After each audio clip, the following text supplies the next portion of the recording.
मैं अपने चैनल पर आप सबों का हार्दिक अभिनंदन करता हूं, आप सबों का स्वागत करता हूं। आज मैं आपके बीच बिहार के मुख्यमंत्री नीतीश कुमार के बेटे स्वास्थ्य मंत्री निशांत कुमार के द्वारा लिया गया एक फैसला, उसका अपने तरीके से एक समीक्षा करना चाहता हूं और यही समाचार आप लोगों के साथ शेयर करना चाहता हूं। एक प्रिंसिपल जिसने पटना मेडिकल कॉलेज को बखूबी चला रहा था, उस मेडिकल कॉलेज के प्रिंसिपल का शरीर का जल जाना और उस जलन के कारण तबीयत खराब होने के कारण पटना मेडिकल कॉलेज में नहीं आना, इसी को आधार बना करके नरेंद्र प्रताप सिंह का पटना मेडिकल कॉलेज से बेतिया ट्रांसफ़र कर देना, यह कितना स्वस्थ परंपरा है, उसी का परीक्षण करना अति आवश्यक है। मैंने गाहे बेगाहे यह बात हमेशा कहा करता हूँ कि बिहार की राजनीति में सभी बड़े नेता सिर्फ यही चाहते हैं कि मैंने तो राज कर लिया, अब मेरे बेटे राज करेंगे। चाहे उनके बेटे कितना भी नालायक क्यों नहीं हो, वह बिहार में अपनी राजनीति को, अपने खानदान की विरासत को संभालने के लिए आगे आएगा ही। इसका जीता जागता उदाहरण यह पटना मेडिकल कॉलेज में स्वास्थ्य मंत्री के द्वारा लिया गया यह घटना। बंधुओं, जो व्यक्ति मेडिकल का पढ़ाई कितना परिश्रम करके करता है और वह व्यक्ति जो कभी बिहार के राजनीति में अपने आप को वोट तक नहीं प्राप्त कर सका, अपने आप को, अपने राजनीतिक मंसूबों को कभी सिद्ध नहीं कर सका, उसकी बातों को बिहार की जनता समझ नहीं सकी, वह व्यक्ति पटना औचक निरीक्षण के नाम पर जाता है और जाते जाते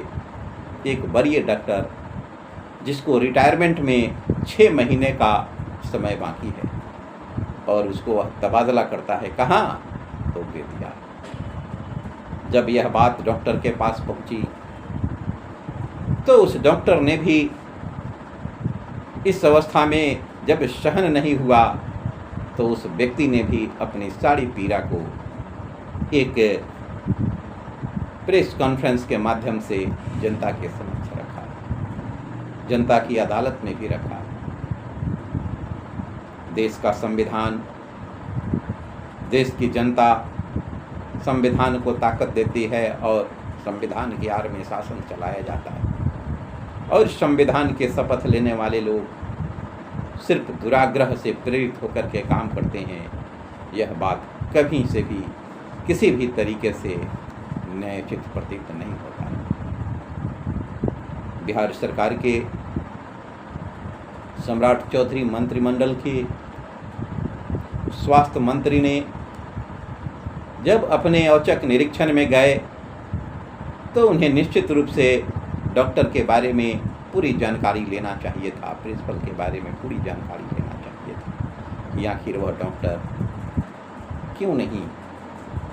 आज आया है, और वह भी वह डॉक्टर जो इधर 6 महीने का रिकॉर्ड है कि एक दिन भी वह डॉक्टर छुट्टी नहीं लिया। डॉक्टर का घर और उनका क्लिनिक एक ही है। जब बीमार पड़ गए तो स्वास्थ्य लाभ लेने के लिए अपने आवास पर रहे और आवास पर रहने वाले डॉक्टर को इस नाम से बदनाम करके उसको किसी तरीके से डिसमिस करने का, उसको सस्पेंड करने का जो तरीका अपनाया गया कि वह अपने क्लिनिक पर इलाज कर रहे हैं। बंधुओं, यह बात निश्चित रूप से विचारणीय चीज़ है। आज बिहार की जनता के समक्ष डॉक्टर ने भी प्रेस कॉन्फ्रेंस के माध्यम से अपनी बातों को रखा है। इस तरीके से यदि कोई मंत्री बिहार के डॉक्टरों को जलील करने का काम करेगा तो कैसे यहाँ पर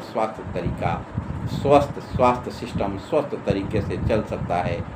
यह अपने आप में एक प्रश्न चिन्ह खड़ा करता है। इसलिए राजनीतिक समझ रखने वाले कोई भी व्यक्ति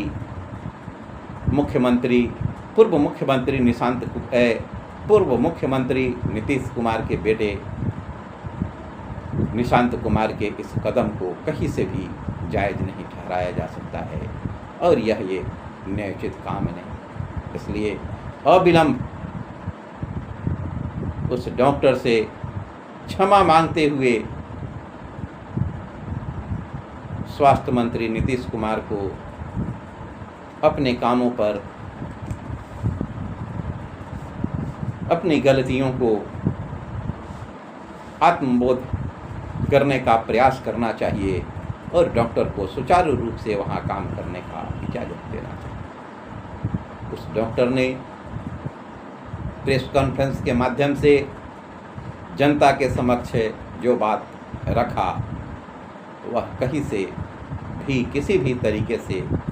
उनकी बातों को भी गलत नहीं ठहराया जा सकता। आप कैसे हैं,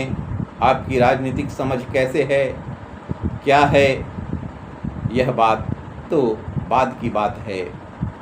परंतु जिस प्रकार से यह बात जनता के समक्ष